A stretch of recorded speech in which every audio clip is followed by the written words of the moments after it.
Welcome to Family History Mysteries, a podcast that tells the stories uncovered through family history research, the unexpected stories of everyday people. I am an avid family historian who has been compiling my family tree for over 15 years, with nearly 20,000 people recorded in my trees. Episode 88, The Socialite. In 1945, Dorothy Gilchrist made the headlines when she went through her second divorce, which had been her fourth marriage. Dorothy Josephine Williamson was born in 1901 in the Richmond district of New South Wales.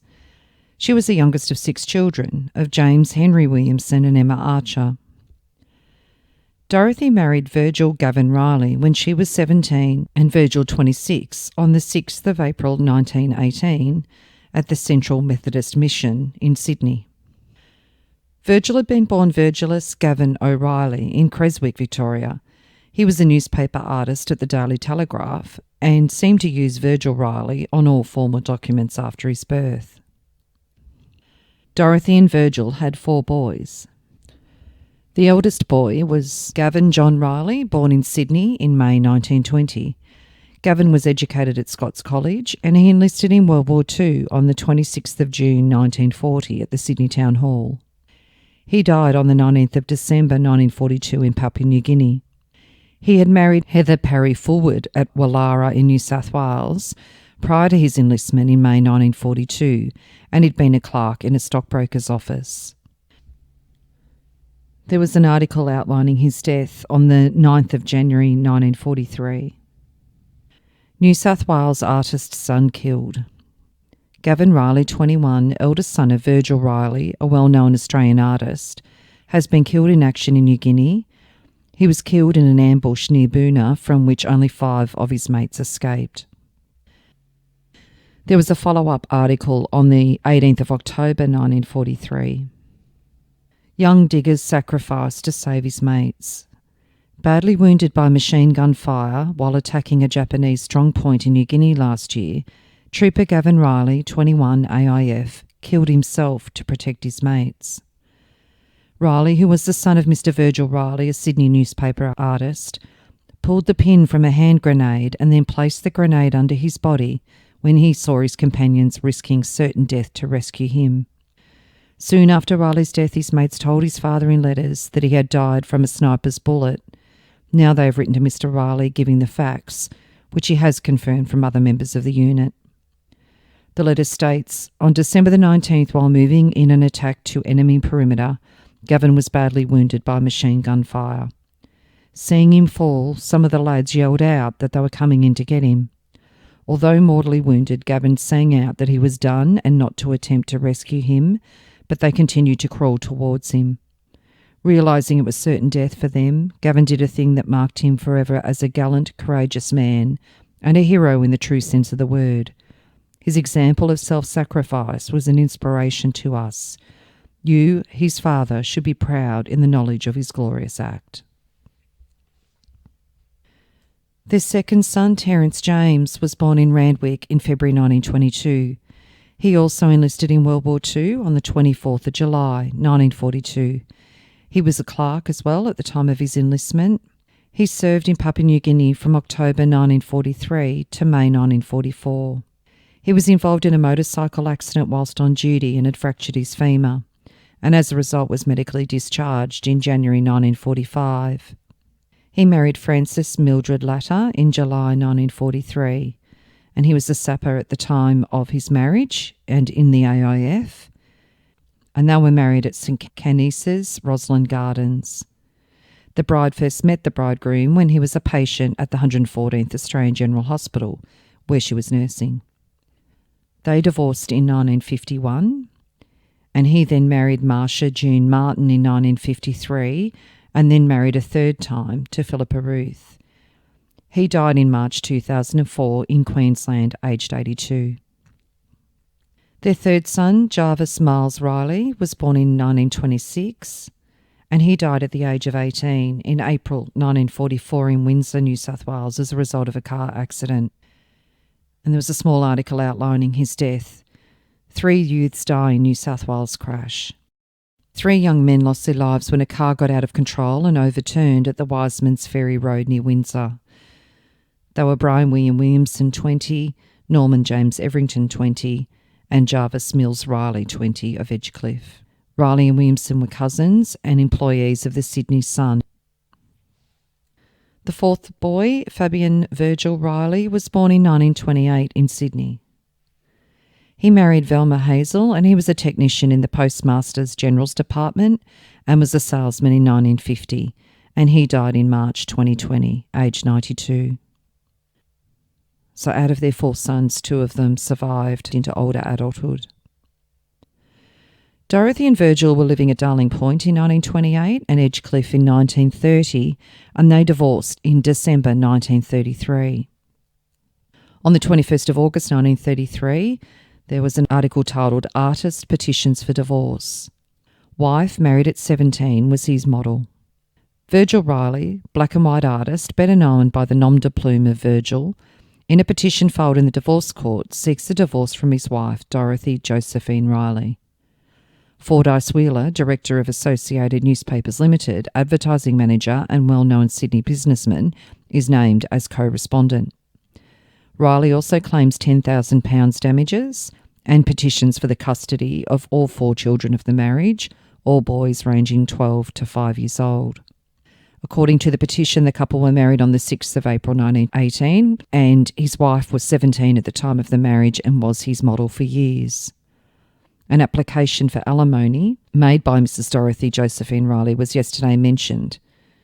Mrs. Riley, in an affidavit that had been filed, said it would be necessary to cross-examine him at length upon it. Riley was receiving £26 a week, but because he was so indebted, he paid away most of it. The hearing was deferred for a week. However, the next time there was an article mentioned on the divorce proceedings was several months later, on the 11th of October 1933. Petition for divorce. Newspaper artist suit. A pending suit by Virgil Gavin Riley, newspaper and commercial artist, for divorce from Dorothy Josephine Riley, formerly Williamson, on the grounds of misconduct at Edgecliff and elsewhere with Fordyce Wheeler, who has been joined as co-respondent, was before Mr. Justice Boyce. By way of reference from an order made on September the 8th by the Registrar, respecting the payment by the petitioner to the respondent of £6 a week as alimony and maintenance, and also 10 shillings of arrears, Mrs. Riley has filed an answer denying misconduct and charging her husband with habitual drunkenness and cruelty and asking for the dissolution of the marriage on those grounds. The petitioner denies these allegations against him. The co-respondent from whom the petitioner is claiming £10,000 damages has also filed an answer denying the petitioner's allegations against him. And another article, wife seeks alimony, skirmish to big divorce. Argument concerning income of artist Virgil Riley. The wheel has commenced to turn. The first rumblings of the divorce suit, in which artist Virgil Riley has named Fordyce Wheeler, Associated Newspaper Director and Advertising Man, as co-respondent, are being heard with the usual sweeping aside of preliminaries that come before the trial. At the moment, it is a question of alimony pending for the hearing, and Mr. H.D. Wood, the Registrar of Divorce, commenced to take evidence on the means of Riley and the pretty Dorothy Josephine, his wife. After that, they'll settle time and mode of hearing, for Riley is seeking heavy damages against Wheeler. Probably the hearing will take place in November in the divorce court, and then the guns will commence to boom in earnest and the allegations being denied. But at present, all eyes are on the little artist and his charming, trim-figured wife, for many years his model. On Friday, they appeared before Mr. Wood, and when Mrs. Riley was cross-examined by Riley's counsel during proceedings on a motion by her for alimony, but before Mrs. Riley, who displayed a shapely pair of ankles as she sat smilingly in the witness box, appeared to be questioned, affidavits were read. In the first, it was stated by Mrs. Riley that beside his newspaper work, her husband also did work for outsiders. His newspaper work alone, so she believed, amounted to £26 and 10 shillings a week. Next, there was an affidavit by Thomas Allen Ferguson, member of the firm Ferguson and Vine Hall, who instructed for Mrs. Riley, in which letters were referred to as having passed between Riley's solicitors, William Walker and Son, and themselves. In this, a letter was annexed, and it was suggested that to avoid the trouble of going to court, £10 a week alimony and maintenance be paid. But Riley's attorneys replied, stating that their client would be prepared to allow the usual amount of £5 5 shillings for investigation, to pay into the court £10 and to allow her £2 a week. Next, there was Riley's affidavit, in which the little artist declared that though he did receive £26 a week, his income from outside was no more than 30 shillings a week. About 3 years ago, he went on, he became financially embarrassed and arrangements were made and trustees appointed for liquidation of his liabilities, which at the time exceeded £2,600. Under a deed of arrangement, he pointed out, his full salary is taken at £13, 3 shillings and 6 pence deducted, the balance going to him less £1, 6 shillings a week unemployment tax, leaving £11, 10 shillings and 6 pence a week, out of which he pays £3, 5 shillings a week for the education of his 2 sons at college. Then he went on, he pays £1, 3 shillings a week insurance and £1 a week to his employers to liquidate of debt of £24 owing to them.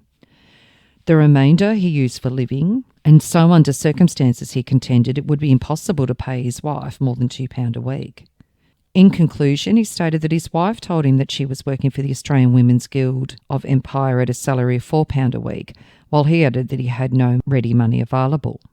In an affidavit in reply, the wife, who lives in a flat in Wolseley Road, Point Piper, declared that her husband still earns considerably more than 20 shillings a week from outside sources, while she went on stating that after the deed of arrangement she received, in accordance with its provisions, £9 a week, the rent of their home also being paid.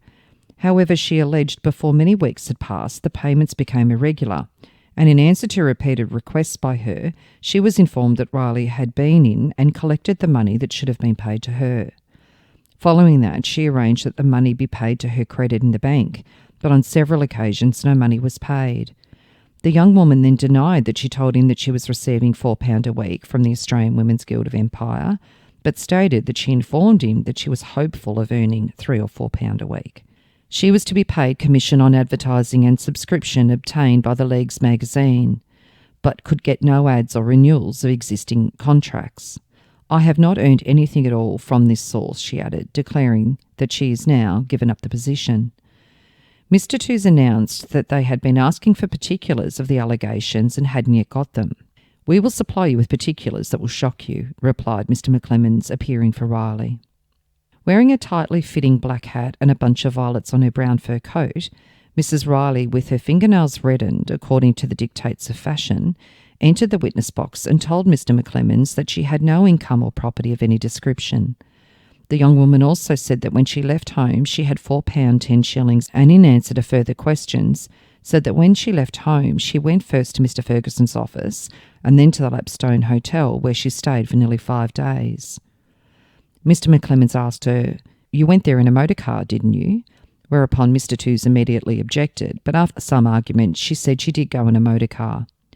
But the question whether it was a hire car brought other objections, and Mr. Tooze remarked, "This is a fishing expedition and we know it." Mr. McClemens asked whose car it was.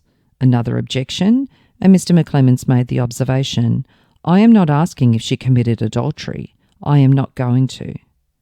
"I wish my friend would keep on," said Mr. Tooze. "This is not a police court, though he's used to police courts." "I object to that," retorted Mr. McClemens with some heat. "It is insulting and offensive." However, the little tiff blew over and Mr. Wood decided that the questions couldn't be asked. Next, Mrs. Riley was asked if she'd paid anything for the use of the car, and she replied, "The car was often loaned to me and my husband." She didn't pay anything for the use, and answering another question, said that she'd paid £4, 9 shillings and 6 pence for her board at the hotel. That covered everything.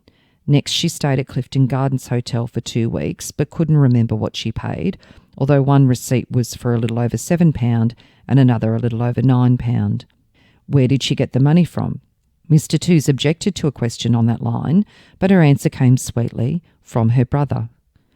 "You must have been afraid of what she was going to say," observed Mr. McClemens to Mr. Tooze. From her brother, she went on, she received £25, the money being paid at the home of her sister, Mrs. Gillespie, at Pitt Town. After leaving Clifton Gardens, she said she went to Hampton Court Flats for 2 or 3 weeks, paying £4, 4 shilling a week. She left there, she thought, about the 6th of July and went to her present flat at Point Piper. No money, she said, came from any other source, while she got 2 other separate amounts of £20 from her brother. And then after the 3rd amount from her brother, she received an occasional pound from her sister. Have you, since you or your husband parted, used a motor car around the city? Quite a lot, she answered, replying with another question by saying that she could not afford a hired car. Mr. McClemens asked, will you swear definitely that apart from the sums of money you have told us you have received from your brother and other sums since, that you have not received money from anyone? I have not received any money. Have you had anything paid for you by anyone? There was a pause, and she said no. Do you swear that you have not had your rent paid for you by anyone? I have supplied the money for rent out of the money loaned to me. Has any money been paid for you? No. Have you been given clothes by anyone? I have had a few gifts. What of? Flowers. I did not ask you about flowers, I asked you about clothes. Have you been given any gifts of clothes by anyone? There was a long pause. No, I have not had any gifts. Why did you delay, Mrs. Riley? It is not hard to remember. No. She knows her husband's work well and has shown a couple of copies of a weekly woman's paper declaring that he had done the drawings produced therein. I have watched my husband work for 15 years, and I am aware that they are my husband's drawings. No other artist in Sydney does drawings like that. She also said that for pictures like that, he could command almost any figure, and for portraits in black and white, he could get from 4 to 10 guineas. The hearing was then adjourned. So 2 months later, on the 21st of December 1933, £10,000 damages claim settled. Virgil Gavin Riley, newspaper and commercial artist, today was granted a decree nisi from his wife, Dorothy Josephine Riley, on the ground of her misconduct with Fordyce Wheeler, advertising manager of Associated Newspapers Limited, who was joined as co-respondent. Riley had claimed £10,000 damages from Wheeler, but it was announced that a settlement had been reached on terms not disclosed in court. Mr. S.V. Tooze, who appeared for Mrs. Riley, asked that the time for the return of the decree nisi be shortened to 3 months, as Mr. Wheeler wished to marry Mrs. Riley. Mr. Justice Boyce refused to grant the request. He did not think that the desire to get married constituted special circumstances, and the decree would be returnable in 6 months. Wheeler was ordered to pay the costs of the suit, which was finally heard as an undefended one. So Virgil went on to remarry. He married Ruth King 2 years later in 1935 in Sydney. And it also mentions in that time that Virgil Riley, artist, has turned playwright to pen an air raid drama of modern London, which Sydney may expect to see in the near future. On October 1941, in the Central Summons Court today, Ruth Riley of Grantham, St Neots Avenue, Potts Point, withdrew a charge of assault against her husband, Virgil Riley of Macleay Street, Potts Point. When the case came on this morning, Mr. R.W. Nicol for Mrs. Riley said that if the husband gave an undertaking not to molest Mrs. Riley, she would not take the case any further. Mr. Reid suggested that the parties confer with a view to settling their differences. The very fact of fighting it out in court means that some things are said which may be true, but which hurt and stick and often cause a wider breach, said the magistrate. The case was adjourned, and this afternoon the information was withdrawn. So in June 1943, Virgil Riley granted order. Virgil Gavin Riley, 47, a well-known Sydney newspaper artist, was again in the divorce court today. Mr. Justice Nicholas granted his application for a restitution order against his wife, Mrs. Ruth Riley, formerly King, and ordered her to return to him within 21 days. Riley was married in 1935. Last March he brought a petition for restitution of conjugal rights, but because of a technical irregularity, it was dismissed with leave for him to lodge a new one. Riley said today that last March he had made repeated attempts to get his wife to return. He was still fond of her and wanted her back. Virgil died in January 1974, aged 81. On the day 1934 when the decree was made absolute, Mrs. Riley married Wheeler at the Registry Office, Paddington, and there was a photo in the paper on the day of their marriage, and it said the last chapter. Little more than an hour after the well-known newspaper artist Virgil Gavin Riley had his divorce made absolute last Tuesday, his wife Dorothy Josephine Riley married Fordyce Wheeler, who was named in the suit last December. The ceremony took place at the Wallara Registry Office. The wedding breakfast was held at Hotel Australia. At the height of the festivities, a telegram from Riley arrived to his former wife. It had been sent to her new home and then delivered to the hotel, and it read, "Wishing you every happiness. Destiny was a great waltz in its day." They sailed on the ship the Mariposa to Los Angeles for their honeymoon and arrived on the 11th of August 1934. Dorothy's travel record stated that she was travelling to the US for 60 days to LA and Louisiana. Albert Wheeler was 31 years older than Dorothy when they married. She was 33 and Albert 64. And Albert died in Sydney in February 1937, so only 3 years after their marriage. They had one son, John. Albert had been born in Burma in 1870. His parents were English and he was the youngest of their children. He had married Frances St. Ruth, an actress in Richmond, Victoria, in February 1894. Albert was a journalist at the time and they divorced in 1906 in Victoria. And it mentions that divorce. An application for alimony was made by Mr. Justice Hodges in the Chambers today by Frances Maud Victoria Wheeler, aged 36, of Sandringham, petitioner in an impending divorce suit, the respondent being Albert Fudge Fordyce Wheeler, 37, canvasser and journalist of Blythe Street, Sydney.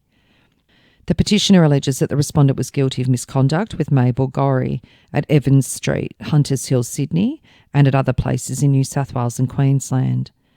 The petitioner in her affidavit stated that she had commenced proceedings for a divorce against her husband. She had no income except an allowance of £10 per week from the respondent, who she believed was employed as a canvasser for the Bulletin, from which source he received £500 per annum and commission, amounting to about £1,500 per annum. From the combined tobacco companies in Australia, commission amounting to about £500 per annum. From the Welsh Bar Light Company of Australia, about £3,000 per annum. From Chubb's Australian Company, about £200 per annum. From the Continental Rubber Company, about £200 per annum. And from Sherwood of Sydney, about £200 per annum. She believed that he also earned other commissions. He then went on to marry Fanny Thompson in Sydney in 1917. Fanny had been previously married to Thomas Miller, who worked in the head office of the Bank of New South Wales in September 1901. They divorced in November 1917. They had a boy and 2 girls, and Fanny died at Bellevue Hill, New South Wales in November 1932, aged 54. She was 8 years younger than Albert. So Dorothy's now married to Mr. Wheeler, and another article features titled, "I Can't See My Boys. Wheeler, Riley battle again. Artist asks the court to give him more access. A bitter fight promised."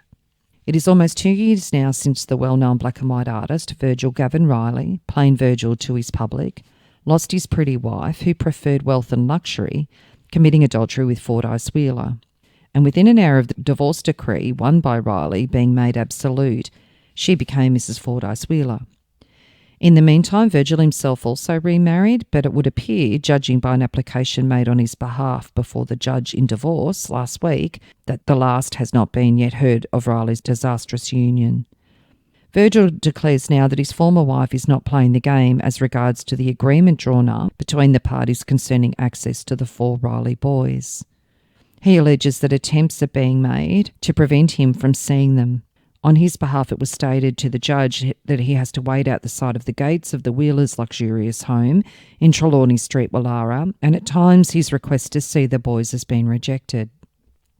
Now he declares he cannot tolerate the position he alleges has arisen, and so he's asking the judge, who gave him freedom in December 1933 when he proved that his wife, Dorothy Wheeler, had been guilty of adultery with her present husband, to help him further. In a motion before Mr. Justice Boyce last Tuesday, he asked the court to define the condition and terms of the access of the parties to the suit to the children of the unhappy marriage.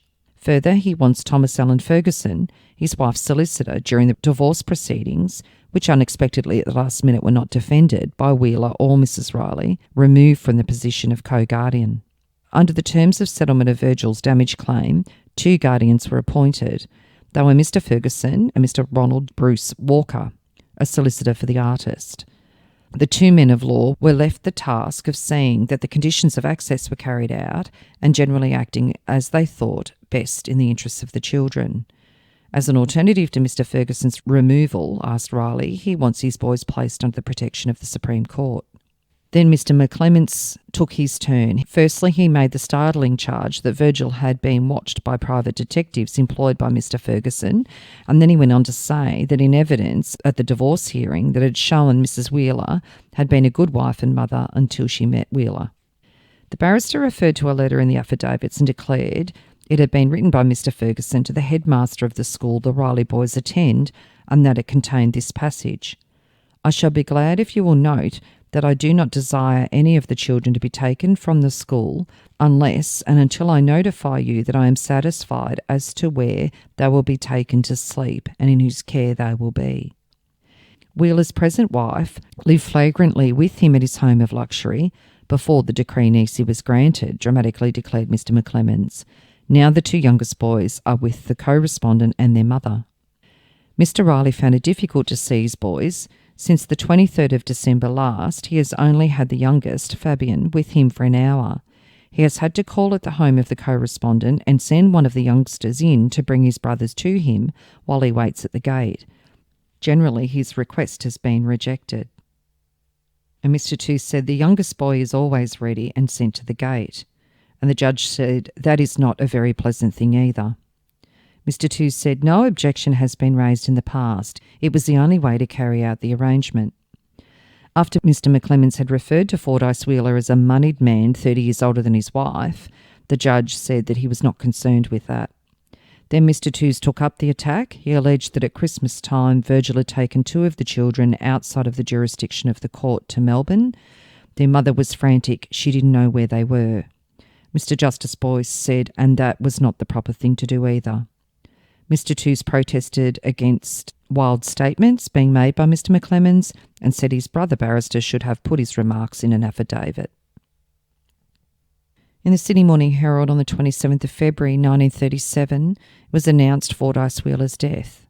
Mr. Albert Feich Fordyce Wheeler, a director and advertising manager of Sun Newspapers Limited, died yesterday after an operation for the amputation of his left leg on Thursday morning. Mr. Fordyce Wheeler held a high place in newspaper advertising circles. He was born in Burma and came to Australia in 1870. He first joined the Union Bank in Melbourne as a clerk. Later he became an advertising agent for a British firm of publishers. His next venture was the publication of a magazine titled His Excellency in Sydney. He then became an advertising manager for WD&H Wills Limited, a post which he vacated to take up a similar position with the Bulletin. From the Bulletin, he went to be an advertising manager for the Sun. Mr. Wheeler had a special capacity for display advertising and is credited with the discovery of many well-known black and white artists, amongst them Weston and Walter Jardine. At an earlier period in the history of the Sun, he became a director. His chief hobby was yachting. Mr. Wheeler is survived by a widow and 2 daughters, Mrs. George Cohen and Miss Wheeler, and 2 sons, Mr. Ken Wheeler and Master John Wheeler. And on the 9th of June 1937, it mentions Fordyce's will. The will of the late Albert Feich Fordyce Wheeler of Bellevue Hill, formerly a director of the Sun newspapers, has been lodged for probate, valued at £64,203. Application for probate was lodged. The executors, Dorothy Josephine Wheeler, widow. Testator, who was prominent in newspaper advertising circles, married about 3 years ago, following litigation in the divorce court suit of Riley versus Riley, in which he was a co-respondent. Dorothy then went on to marry Dr. James Kevin Collins in Wallara in 1940, so 3 years after her second husband's death. James only died 2 years after their wedding. Interestingly, after the death of her husband, Dorothy actually changed her name by deed poll back to Wheeler. And then on the 3rd of November 1944, She married Thomas Gilchrist, so around 18 months after her third husband's death. Thomas Gilchrist was a master mariner, and they married at the registry office in Paddington. And there was an article that mentions that Gilchrist asked for a restitution order, complaining that 2 months after the ceremony, his wife refused to live with him and remarked, "I expected you to sail within a fortnight when we were married. I had no idea you would be hanging around the place like this." Gilchrist had been born in Hamilton, Scotland. He was a square-built, fresh-complexioned, well-dressed man of 41 with fairish greying hair. He said that his wife's maiden name was Williamson and she was the daughter of a contractor at North Richmond. And Gilchrist is the son of a journalist. So the divorce particulars of Dorothy and Thomas Gilchrist were outlined in June 1945. His Honour asked, "I can see the wife's name is shown on the marriage certificate as Wheeler." And Mr. G.M. Stafford, who was acting on behalf of Gilchrist, said, "Was your wife known by any other name than Mrs. Fordyce Wheeler before you married her?" And he said, "No." Captain Gilchrist said that he came here from Scotland in September 1936. He was employed as a skipper by the Adelaide SS Company for 2 years and then by the British Phosphates Company, trading to Nauru until 1942. In that year, he transferred to command a vessel in the US Transport Service. He later became Chief Naval Instructor to the US Army in Australia and at present was in a US Army transport vessel. He expected to sail at any time. Gilchrist now lives at 1 Cooper Street, Double Bay, and he continued that he went to live at his wife's flat, 7 Gladeswood Gardens, Double Bay, her present address, and the couple were on perfectly good terms until the 26th of December last, when he had to depart for Melbourne on business. On New Year's Eve, I telephoned my wife from Melbourne to give her New Year greetings. What did she say? She said, "I don't want your New Year greetings. I don't want to hear from you again." What did you say? I asked her what was the matter, and she replied, "I don't want to live with you again." He was then asked, "Did she give you any reason, any explanation?" And he said, "Not at that time." Subsequently, yes, on the 6th of January, I returned from Melbourne. Gilchrist said he knocked about 6 p.m. on the door of the flat. His wife opened it and when she saw him asked, "Whatever are you doing here? Didn't I tell you I did not want to see you anymore?" "What is the trouble?" asked Gilchrist. "I don't want to live with you anymore," she answered. I talked to my wife for about 10 minutes. I kept on asking her to let me stay, but she just as persistently refused.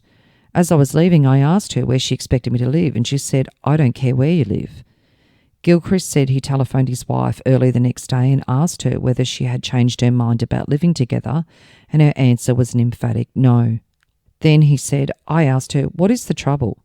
She replied, "I expected you to sail within a fortnight when we were married. I had no idea you would be hanging around the place like this." Mr. Stafford asked, "Is that the only reason she gave you?" And he said yes. Gilchrist said that only once afterwards did he go to his wife's home. She refused him admission and then he wrote to her, "Dear Dorothy, I want to put an end at once to our estrangement, which has now lasted 3 weeks. I have phoned you several times in the hope of a reconciliation, but you have given me no encouragement or cooperation. You say you don't want to live with me again, but I cannot take that as final or seriously. We have only been married a couple of months, and you can hardly say that our marriage has had a fair trial. I want to make a success of it if I can. I want you to either come and live with me or I will come and live with you at Gladeswood Gardens where you are. You must choose one or the other. Please think it over carefully, Dorothy, and you will see that I am right and that we should be together and not separated as we are. Love from Tommy." His wife replied 2 days later, "Dear Tommy, your letter amazes me, as I thought 3 weeks ago I had convinced you I was adamant in my decision never to live with you again. Our marriage was a ghastly mistake, and I have no wish or intention of keeping up a pretense. I prefer to not hear from you or see you again, and I wish to be beholden to you for nothing. Please accept this as final. Dorothy." Gilchrist said that his wife had considerable assets and an independent income. Her wardrobe alone was worth £1,000. Gilchrist said his wife had not lived with him since late December.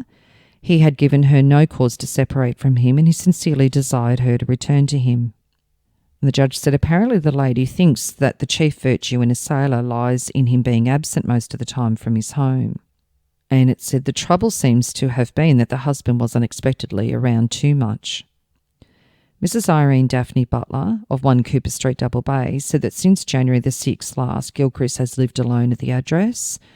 Mr. Stafford asked for 7 days' order instead of 21 days' order, as Captain Gilchrist was not a free agent and his duties might carry him away from Sydney at a very short notice.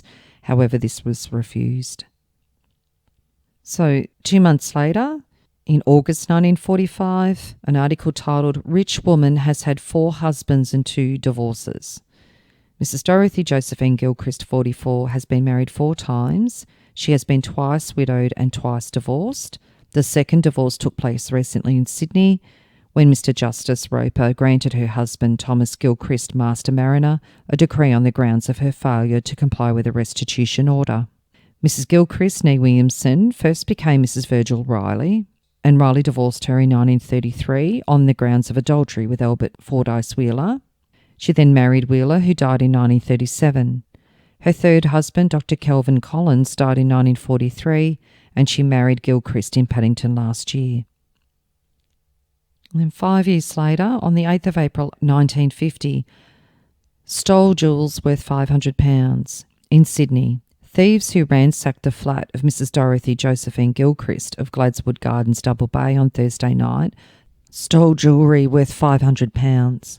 Mrs. Gilchrist discovered the robbery when she returned home Friday night. 4 years later, in June 1954, Mrs. Dorothy Josephine Gilchrist of Tallawalla Street, Beverly Hills, died at Hurstville on the 13th of June, being survived by 3 sons, Terry, Fabian and John. So the whirlwind life of Dorothy Williamson and her 4 husbands. So some families definitely have more sensational news in the papers than others. If you are interested in sharing your story on my podcast, Family History Mysteries, please go to my Facebook page and send me a message. If you would like some assistance in filling in the gaps in your family tree to see what mysteries you solve, please get in touch. And don't forget, you can have early access to episodes by subscribing, and you'll also gain access to bonus episodes.